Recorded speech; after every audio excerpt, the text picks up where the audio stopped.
Panginoong Diyos, kayo po ang hinihiling namin na maging tagapagsalita namin ngayon. Kayo ang nakaunawa ng inyong salita. Kayo nawa ang magpaliwanag sa amin.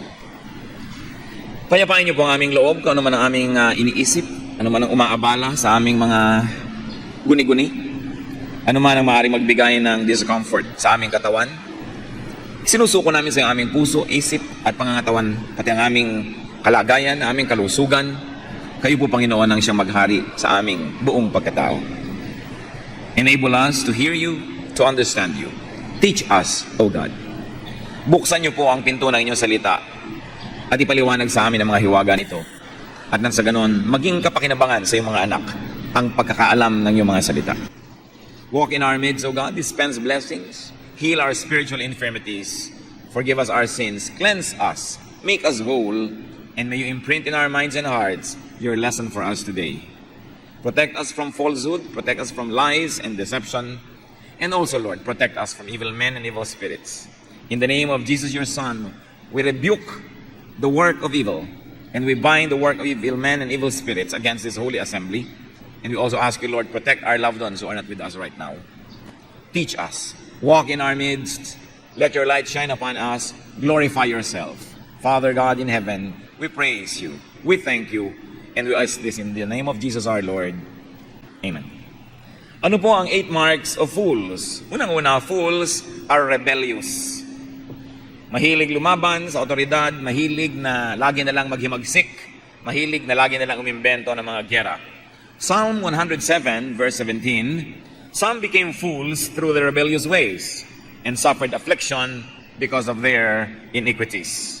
Dahil daw magkamag-anak, yung foolishness and rebelliousness, so ang mga tao ay umaani ng masasamang bunga ng kanilang mga kahangalan. Now, there are rebels with worthy causes. In fact, the development of civilization and humanity, most of the time, was hinged on worthy revolutions. But there are also many rebels without wise causes. Marami pong mga tao na mahilig lang laging mangontra, mahilig lang laging sumalungat, at kumalaban sa mga dapat sundin at tulungan. So what do we do? Ano pong dapat nating malaman dito? Avoid the habitually rebellious. Dapat nating iwasan yung habit na lang nila, lagi na lang nilang ginagawa as a matter of their custom to always fight authority. Avoid the habitually disobedient. At hindi naman po mahirap makilala ang isang taong lagi na lamang na sumasalungat, lagi na lang kumukontra, at lagi na lang ayaw pa sa ilalim sa may kapangyarihan. Proverbs 24:21, do not join with the rebellious. Huwag nang makibakas, huwag makisama, huwag makisalamuha, at lalong huwag makiisa sa lagi na lamang na may mga rebelyon sa kanilang isip. Romans 13:1, everyone must submit himself to the governing authorities. Ang mga kapangyarihan na nakalagay sa ating paligid ay inilalagay upang magkaroon ng kaayusan ang kabihasnan, magkaroon ng kaayusan ang pamilya, ang komunidad, ang organisasyon. Kaya marapat lamang under normal circumstances to be submissive to such structures. Ang mga anak po na masyadong mahilig magrebelde ay mga mabibigat na krus na pasan hindi lang ng kanilang mga magulang kundi ng buong lipunan. Proverbs 17:21, to have a fool for a son brings grief. There is no joy for the father of a fool. Yan daw. Pagkahangal ang isang anak, mababae at malalaki, ay lungkot ang dinadala nito sa kanyang mga magulang at wala na daw hinahantay na ginhawa, saya, o kaya man ay kasiyahan ang mga magulang ng mga anak na hangal. At tunay, hindi naman maaaring ang ating mga anak ay gumawa ng mga kahangalan at sila lang magpasan ng bunga nito. Kadalasan, mas mabigat pa ang pinapasan ng mga magulang. That's why responsible and wise children behave and they make something good out of their lives, not only for themselves, but also for everyone who loves them, especially their parents. Proverbs 13, verse 1, a wise son heeds his father's instruction. Isa daw yan sa pagkakakilanlan ng isang marunong na anak ay sumusunod sa mga ipinagtatagubilin, itinuturo, iniuutos ng kanyang magulang. Another mark of a fool, fools hate wisdom and discipline. Ayaw na ayaw ng mga hangal ang karunungan.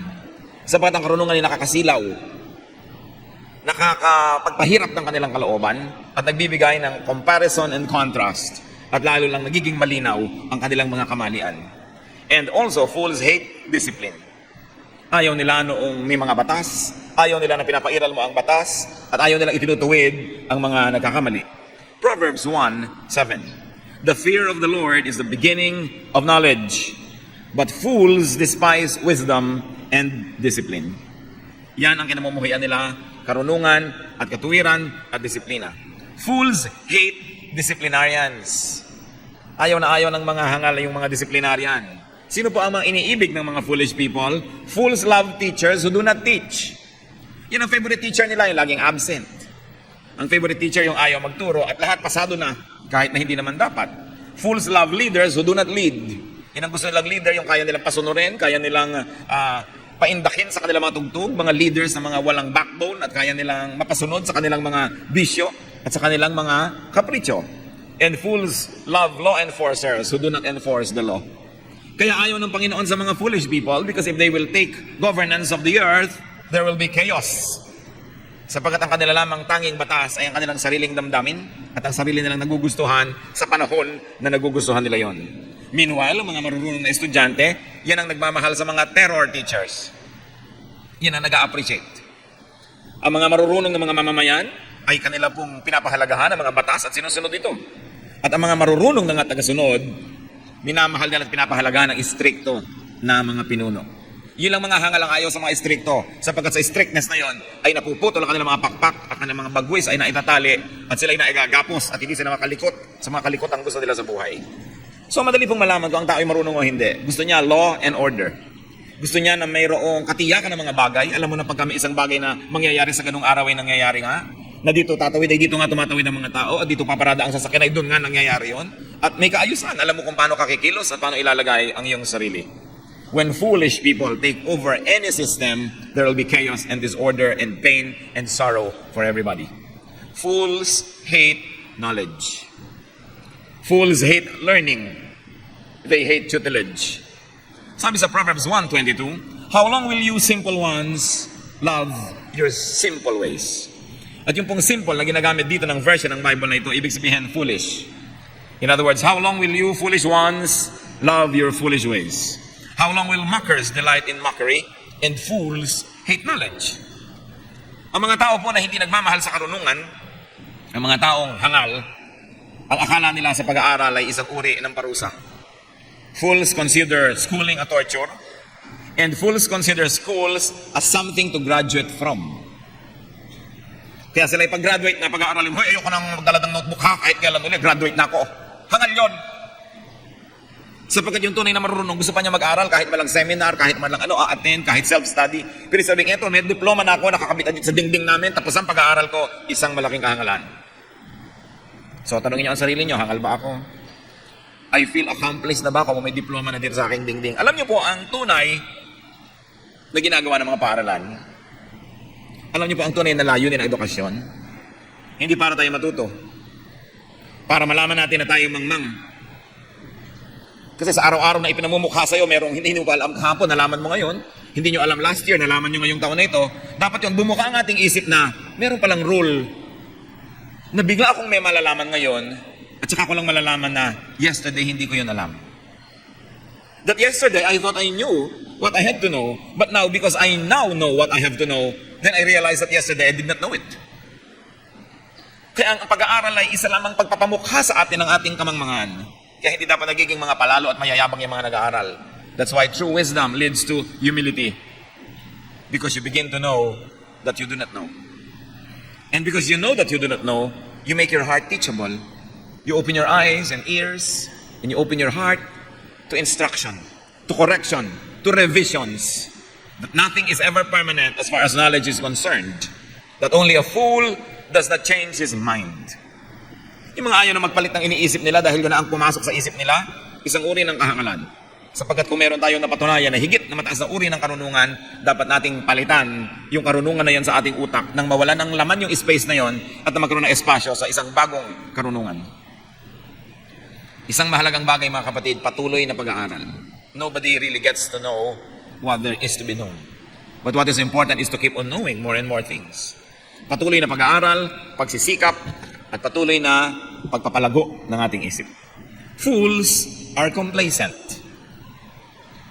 Walang pakialam sa mundo, lagi ng kontento, dahil wala namang ambisyon.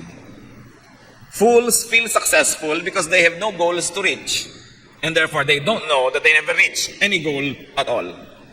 Proverbs 1:32, for the waywardness of the simple, and read foolish, for the waywardness of the simple will kill them, and the complacency of fools will destroy them. Yan daw pagsasawalang bahala, kawalan ng ambisyon, kawalan ng involvement sa pag-asenso ng sarili at ng kapaligiran, yan daw ang tiyak na sisira sa mga taong hangal. Walang high standards, walang direksyon, walang ambisyon, walang mararating. Masama po ang sobrang kontento. Ang itinuturo sa ating uri ng contentment ng Biblia ay yung matapos mong magawa ang lahat ng kaya mong gawin, ipinasadyos mo na ang lahat at tinanggap mo na ang bunga. Pero yung wala ka pang ginagawa, kontento ka na, hindi yan ang tinatawag na contentment. That is complacency. Proverbs 6:10-11, a little sleep, a little slumber, a little folding of the hands to rest, and poverty will come on you like a bandit, and scarcity like an armed man. Yan daw ang kailangan lang gawin ng tao upang tiyakin na walang buting hinaharap ang kanyang buhay. Tulog ng tulog, siesta ng siesta, mahimbing na mahimbing, laging nakahalukip-kip, nakakibit-balikat, pahinga ng pahinga, wala namang pinagkakapaguran. At ang kasunod daw noon ay tiyak na kahirapan, karalitaan, kasalatan. Darating daw na isang parang bandido, parang armadong mga tulisan, aagawan ka ng kung ano man ang pinapahalagahan mo sa buhay. At sigurado daw ikaw mabubuhay sa kasalatan, sa kakulangan, a little sleep, a little slumber, a little folding of the hands to rest. Yun po mga complacent people have no sense of urgency. At sa kanila, ang kanilang motto, pwede na yan. Yan ang motto ng mga complacent, ng mga walang mararating, pwede na yan. Meron pa yon, wala tayong magagawa. Yan ang mga kanilang mga mahihilig na sabihin. Dapat mo sinasabing, meron tayong magagawa. Dapat meron tayong gawin, hindi wala tayong magagawa. Ganyan lang talaga yan. Dapat nasasabihin natin, hindi dapat ganyan yan. Lalo po ang mga anak ng Diyos na tayo may pamantayan ng salita ng Panginoon, ng kanyang mga katuruan, at ang mga layunin niya sa ating buhay, may goal tayo. Hindi lang tayo pagulong-gulong na kung saan tayo itapon ng tadhana. Merong dapat marating. We were created to do good works. Decided upon beforehand, before the foundations of the world, the Lord has determined what every person should accomplish in this short lifetime. It is short, but it is always long enough to achieve for God and to change from glory to glory. Ano pong goal natin sa buhay? Katulad halimbawa sa Bible reading, may goal ba kayo na matapos nyo man lang mabasa ang isang libro sa loob ng isang panahon? O kung ano na lang? May goal ba tayo sa ating savings? Makapag-save man lang tayo ng ganitong uri ng halaga? At patuloy tayong maghanap buhay para may nakatabi tayong pampalakas man lang ng loob? At panggasto sa mga emergency? Meron ba man lang tayong goal na maabot sa buhay? May goal ba tayo na mapaamo ang ating kalooban na parang leon at tigre? Meron ba tayong goal na makontrol ang ating mga hangarin na hindi mabuti? Anong goal natin sa buhay? Fools blurt out folly. Yan ang mahilig na lumabas sa bibig ng mga hangal, mga kahangalan, natural. Ano pang hahanapin mo? No? Proverbs 12:23, a prudent man keeps his knowledge to himself, but the heart of fools blurts out folly. Isa daw po na pagkakakilanlan natin sa isang taong hangal, lagi na lang siyang may sinasabi. A foolish person always has something to say. And usually what he says means mas sikat ako, mas magaling ako, mas mahusay ako, mas karapat-dapat ako, etc., etc., etc. Pagka sinabi mo na ikaw ay graduate ng high school, yung full ba ako graduate ng college, yung lagi siyang panalo. Hindi niya alam na wala namang natutuwa doon sa laging nananalo. Pagka meron ka 5 pantalon, siya may 10. Pag marunong ka magluto ng Chinese food, marunong siya ng Chinese at Japanese food.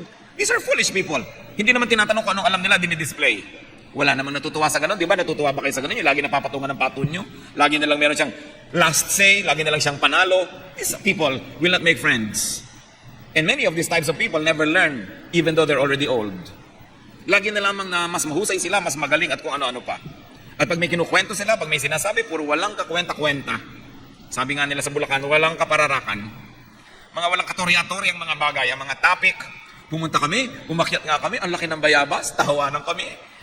Ano ba pinagsasasabi ng tao ito? It's a waste of words. Pati ang mga tanong, laging walang kakwenta-kwenta. Laging yun na lang ng yun na tanong, ayaw mo nang sagutin. Dahil wala namang mararating ang usapan. And they blurt out. They don't just whisper it, they shout out and declare to the world that they are ignorance. Mabuti pa yung mga hangal na hindi sobrang kahangalan, they keep their folly to themselves and to their associates. But hopeless fools display their foolishness. Bakit po natin pinag-aaralan ng mga ito mga kapatid? Una, nasa Bible, so dapat pag-aralan, pero meron sigurong mas malalim na dahilan. Tiyakin natin hindi tayo ang mga ito. O kaya man ay tingnan natin yung mga taong umi-impluwensya sa atin, kung sila ito, at dapat nating pag-ingatan, at dapat tayong lumayo-layo kahit man lang kaunti. Sapagkat kapahamakan ang naghihintay sa mga hangal at sa kanilang mga kayakap sa tuwina. Fools do not know they do wrong. It is one big and unfailing measure of foolishness. Iba po yung gumagawa ng mali at alam nating mali tayo, at iba yung gumagawa ng mali na kumbinsido siyang tama siya. Napakahirap kausap yon at napakahirap kasama yon. Ecclesiastes 5:1. Guard your steps when you go to the house of God. Go near to listen, rather than to offer the sacrifice of fools who do not know that they do wrong.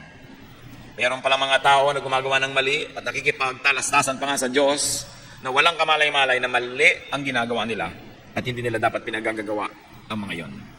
And these are the dangerous wrongdoers, the ones who do not appreciate their condition, their error, their folly. They cannot even repent. Paano nga naman magsisisi? Paano maghuhunos dili? Paano magbabagong loob ang isang taong hindi man lang natatanto na siya'y mali pala? At ito'y napakalaking problema sa buhay. At yung pong mga tao na hindi man lang alam na sila'y mali ay gusto pa nilang i-promote ang kanilang kamalian. Gusto pa nilang magkaroon ng mga converts at mga taga-alagad at mga taga-sunod at pairalim ang kanilang mga kamalian. So pinag-iingatan sa ating sarili at sa ating kapwa ang ganitong uri ng kahangalan. Fools just wanna have fun. Isa yan. Hindi masama to have fun, hindi masama na magpahinga, hindi masamang sumaya, pero yung laging yun na lang ng yun ang hinahanap sa buhay, isang uri ng kahangalan. Fools just wanna have happiness. They always want happenings. Sabi nga nila mga gimmick. Ecclesiastes 7:4. The heart of the wise is in the house of mourning, but the heart of fools is in the house of pleasure. Yan daw ang puso ng mga marurunong. Nandun sa mga lamayan, nandun sa mga patay, nandun sa mga ospital na may pasyente, nandun sa may mga dinadalang mga kalungkutan at hirap, nandun daw sa mga naglulukusa. Subalit ang puso daw ng mga hangal ay laging nasa party. Bakit? Dahil sinasabi din ni Solomon, maraming itinuturo ang kalungkutan. Maraming ibinubukas na mata. At ang hapdi at kirot ng mga sugat na ating nadarama ay nagpapayaman sa ating pagkatao, nagpapalawak sa ating isip.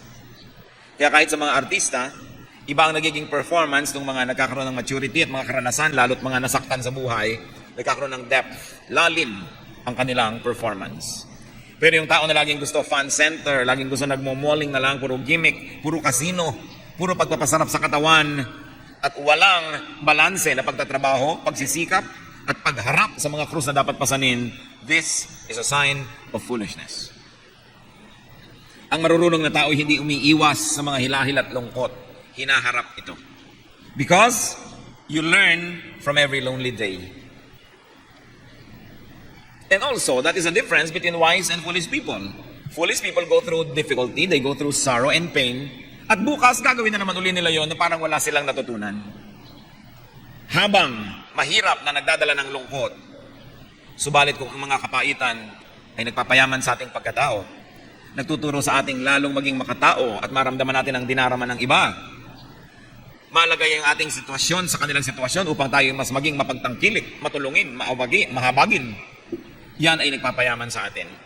Pero kung hahayaan mo lang ang lungkot at palungkutin ka ng palungkutin, then you become bitter and you become negative, what happens? You become more and more foolish. Pagka meron pong kalungkutan sa ating buhay, ang ating tanungin, ano ang magandang matututunan ko dito? Ano ang mali kong ginawa? Kaya ako ngayon ay malungkot, na pwede ko namang ituwid sa susunod para hindi na muling dumalaw sa akin ang kalungkutan na ito. O kaya, wala naman ako maling ginawa, pero sino ang mga maling kasama ko na damay tuloy ako?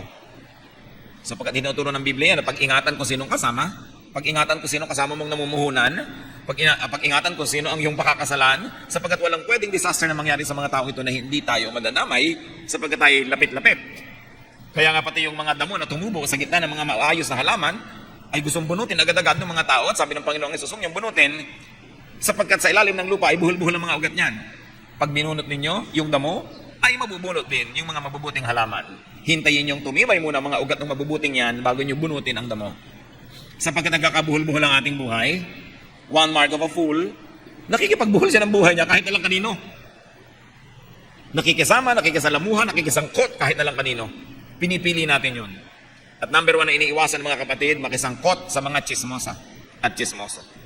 Sa mga taong pirmeng nag-aakyat sa'yo ng balita, dahil pagbaba niyan, balita naman tungkol sa'yo ang iaakyat niyan sa iba. Huwag magtiwala sa taong laging may kwento tungkol sa iba. Pagtalikod nyo, kayo ang kwento niya.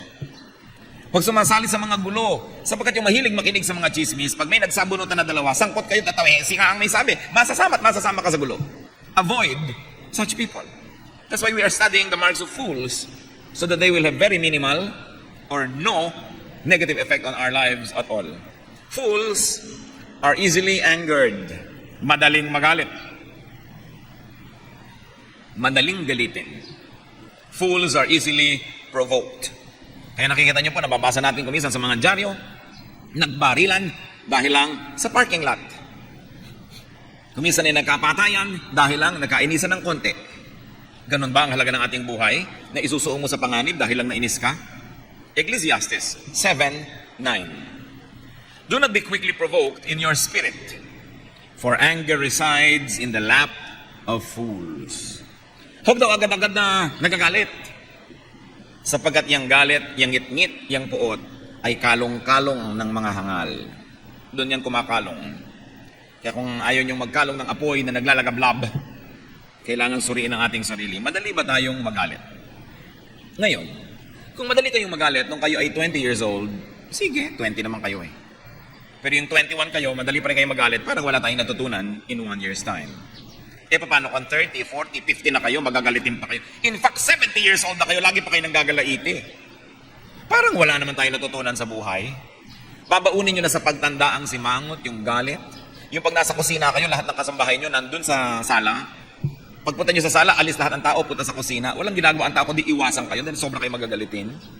Gagawa kayo ng mabuti sa isang tao, ipag sa shopping nyo, ibibili nyo ng maraming pagkain. Tapos biglang sinusukat niya yung damit na pilas ng kote, sisigawan niya na takot-takot. Parang baliwala lahat yung binili nyo. Ipagluluto nyo ang inyong pamilya, nagkapaso-paso kayo, nagkalapnos-lapnos. Pagkatapos, galit na galit kayo dahil hindi sila kumain agad, lumamig. Parang baliwala naman ang inyong mga kabayanihan. Yung mga sobrang galit, pabata yan eh. Panghangal. Kasi kung naisip natin na wala naman tayong napapala sa galit. At in fact, yung lagi magagalitin, yun din naman yun ang gumagalit sa kanya. Yung pagkaangasawa niya, pag naglakad, nagulo na lahat ang mga, nabangga na lahat ang mga sopa. Kahit yung pagalitan niyan, babagain pa rin niya yun. So, na kayo magalit. Sabi, can a leopard change its spots? Galit natin sa tao, ganun. Galit natin sa ganun. Kasi gusto natin kuminsan, napaanda rin ang mundo sa ating kumpas. Kung paano natin gustong kumilos, umupo, tumayo ang tao, kumain, magsalita, gusto natin kontrolin ang lahat, nagiging magalitin ka tayo tuloy. So why don't we just control ourselves? That would already be a very great accomplishment. Of course, iba naman yung nagtuturo tayo sa mga bata, tinetrain sila, natural. Pero pag matanda na, hayaan nyo na, hindi na yan may iba pa. Lalo't asawa ninyo, mahal nyo sa buhay, pahalagahan nyo na lang na maganda ang inyong samahan. Hindi kayo iwasan ng iwasan at iwanan ng iwanan ng mga lakaran. Eh, mag-isip-isip tayo. Huwag tayong magagalitin. At saka alam nyo naman, it is clinically proven na yung mga magagalitin ay laging mas malaki ang pag-asa nila na mamatay ng bigla na lang nanigas. Ng mga heart attack, ma-stroke sila, o kaya may mga stress sila. Yung galit, hindi na bagay. Dapat na lang tinatanggap ang dapat tanggapin at hindi pwedeng mapalitan. At sinisikap tanggapin, sinisikap palitan ang mga pwedeng palitan, dahan-dahan. At kung di pa nababago, tanggapin pa rin ang hindi mga nababago. Huwag na tayong lumangoy laban sa agos ng mundong ito. Sasandali ang buhay, maiksi ang panahon. Huwag na lang tayong makipagtunggali sa lahat ng bagay. Enjoy the ride of life. At sumabay sa agos. Kung hindi naman masama at hindi immoral, subayan na lang ang agos kaysa labanan pa ito. People who are easily provoked and angered are people without their own orbit. They have no sense of strong direction. That's why they can be enticed to leave their course and follow someone else's orbit. Yung meron kang balak gawin, ginalit ka, hindi mo na tuloy magawa, nasira na yung mood mo, hindi wala tayong control sa ating buhay. The size of a man's brain is determined by the size of the thing that makes him angry. Pag malaki ang utak natin, malalaking bagay lang ang pwedeng gumalit. Pag maliit ang utak, pati maliliit na bagay, ikinakagalit. Kaya it is a sign of foolishness. And finally, the eighth mark that we're going to study today, fools do not know how to do good. Ang mga taong hangal, may pagkakataon na magtanim ng maganda, hindi pa nagtanim. May pagkakataon ng gumawa ng mabuti, hindi pa ginawa. May pagkakataon na kumisang magpautang ng loob, hindi pa nagpautang ng loob. Wala man lang tuloy tumatanaw sa kanya ng utang na loob. May pagkakataon ng tumulong, hindi pa tumulong.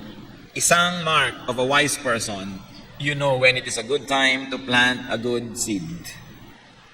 Meron kayong pera dyan na hindi nyo naman ikamamatay na itulong sa isang mag-enroll. Deadline na ng enrollment, itinulong ninyo. Magandang seed yun na itinanim. Yung merong pagkakamali ang inyong kapwa, pinaghintay kayo ng 2 oras sa usapan. Pero kayo naman talagang hindi naman nalugi sa 2 oras na yun dahil may dala naman kayong librong pwedeng basahin, may dala kayong ganchilyo at ganchilyo kayo. Meron kayong ginawang bagay, may pinakinggan kayo na kung anong tape o kung anong audio material. Hindi naman talaga ganun kalaking kalukihan. Tapos darating sila para, pasensya ka na. Sinabi mo, sige na, okay lang, huwag mo nang isipin yun. Na nagpatawad ka, nagtanim ka ng utang na loob para sa susunod. Kung 1 linggo mo siyang paghintayin, meron ka man lamang na ilabas sa sandatang, bakit noon, di ba, pinaghintay mo ako. Pero ganun, pagagalitan mo na agad, wala ka man lang tanim, no? Kaya ang mga marurunong na tao, marunong magtanim, they know how and when to do good. And remember this, when it is in your power to do good, do it. Because you may not have the same opportunity. I remember one friend, way back, long ago, na siya ay may trabaho na, at yung kanyang kapatid na dalaga ay siguro second year college student. At pinilit siyang yayain ng kapatid na ito para ipakita yung isang display ng sapatos sa isang tindahan dahil gustong-gusto ng kapatid. So yung ate, sumama naman. Binili ng ate ang sapatos para sa sarili niya. Can you imagine yung itinanim na sama ng loob niya doon sa puso ng kanyang kapatid na hinila pa siya dinala doon sa tindahan nung makita ng ate, binili para sa sarili at hindi doon sa nagdalang kapatid. Sabi ko, bakit mo ginawa yun? Pag may trabaho na lang siya, tsaka siya bumili. Sabi ko talaga, magkakatrabaho rin yan. Pero ngayong wala siyang trabaho, ikaw tong ating may trabaho, di ba? Huwag mong sayangin yung chance na maging hero. Kasi hindi ka laging pwede maging hero dahil baka pagdating ng araw, mas maganda pa yung trabaho niya kaysa sa'yo o ikaw biglang madagana ng isang nahulog na tulay na paralyzed ka for life. Aasa ka ngayon sa kapatid mo, may chance ka na gumawa ng mabuti. Hindi mo ikamamatay, hindi mo pa rin ginawa. Wise people know when to plant. Jeremiah 4:22, my people are fools. They do not know me. They are senseless children. They have no understanding. They are skilled in doing evil. They do not know how to do good. Yan ang sinasabi ng Panginoong Diyos sa pamamagitan ng propeta. Mga hangal itong aking mga anak na ito, walang mga muang. Kagahusay gumawa ng mga kamalbalan, pero walang kamalay-malay sa paggawa ng mabuti. Meron kayong dugo, pwede nyo i-donate. I-donate nyo. Lalo't hindi naman kayo nagpatato last month. Qualified kayo. Pwede kayong mag-donate ng dugo. Do it. Meron kayong itutulong sa inyong kapwa, itulong ninyo. Malakas ang inyong katawan, meron kayong kamag-anak o kaibigan na mahina na ang katawan, nag-aalaga pa ng may sakit na kamag-anak, ako muna mag-aalaga. May lakas ka eh. Yung lakas, dapat ginagamit yan sa isang worthwhile endeavor, hindi itutulog mo lang dahil baliwala, nasayang yung lakas eh. Nasayang yung energy. Pag i-dedicate mo yung energy mo sa isang worthwhile endeavor, kapatid, nagtanim ka. At ano po ang sabi ng Panginoong Jesus? Ang bawat itinatanim ay inaani. Ang nagtatanim, umaani. So sa any given time, either umaani tayo o nagtatanim. Damihan nyo ang panahon ng pagtatanim. Lalo't kaya naman. Foolish people waste opportunities. They do not recognize opportunity to do good. They do not recognize good times to plant. Ano po ang sabi ng Proverbs 3:1 and so on? My son, preserve sound judgment and discernment. This is Proverbs 3:21 to 26.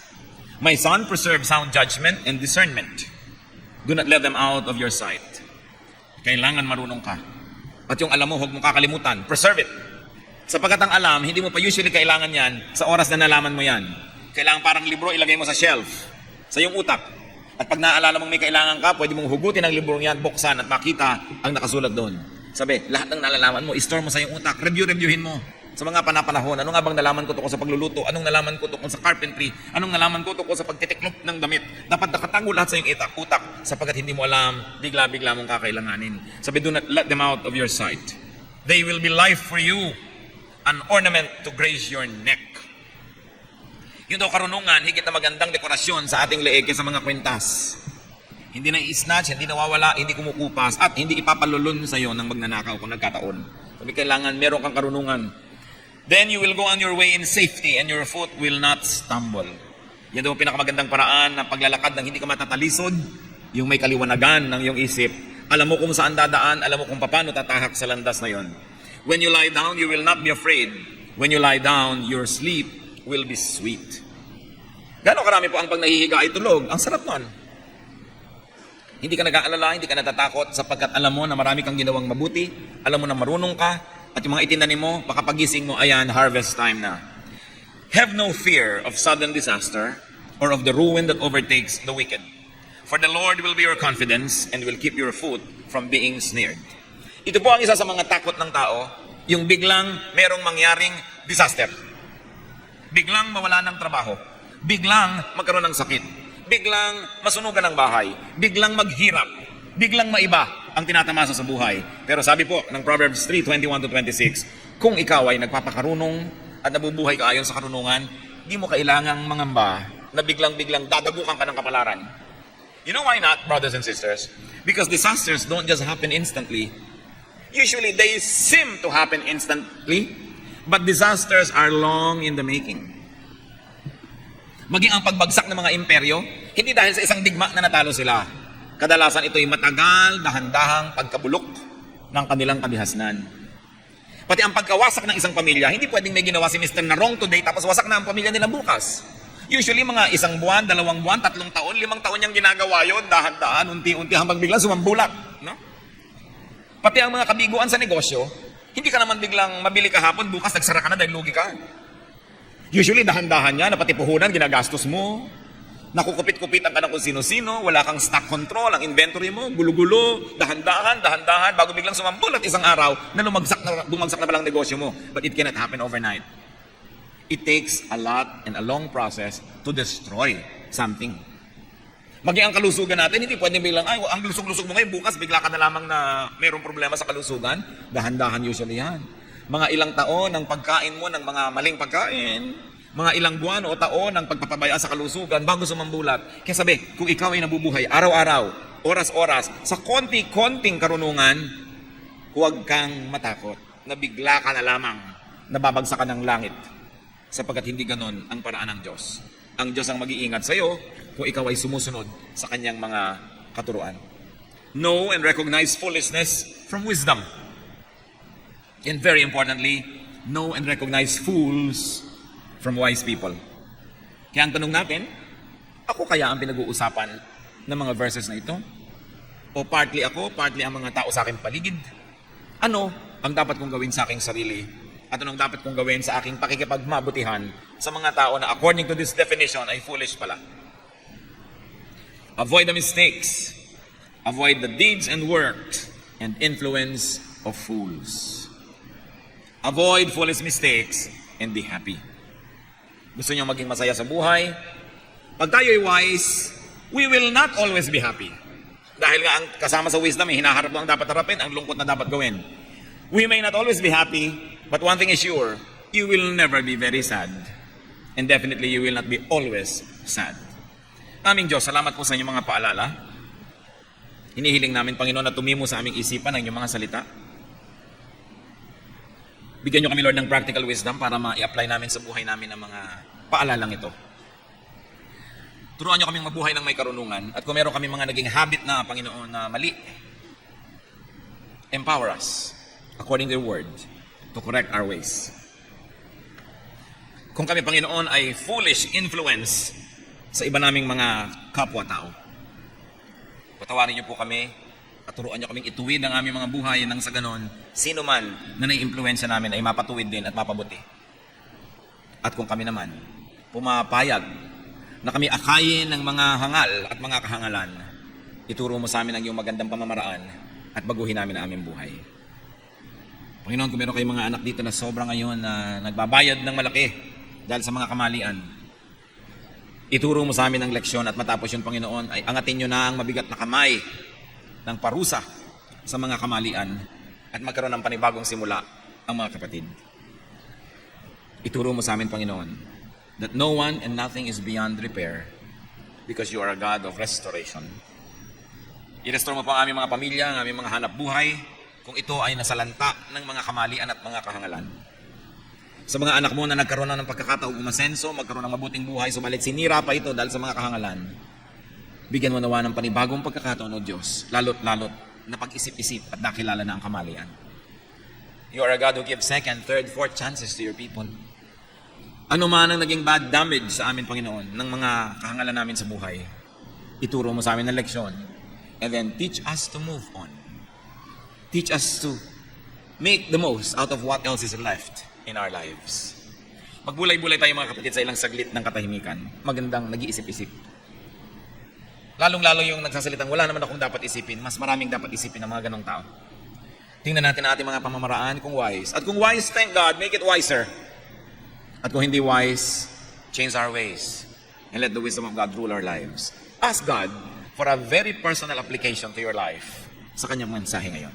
Let's bow before the Lord and let the Spirit of God embrace us and teach us.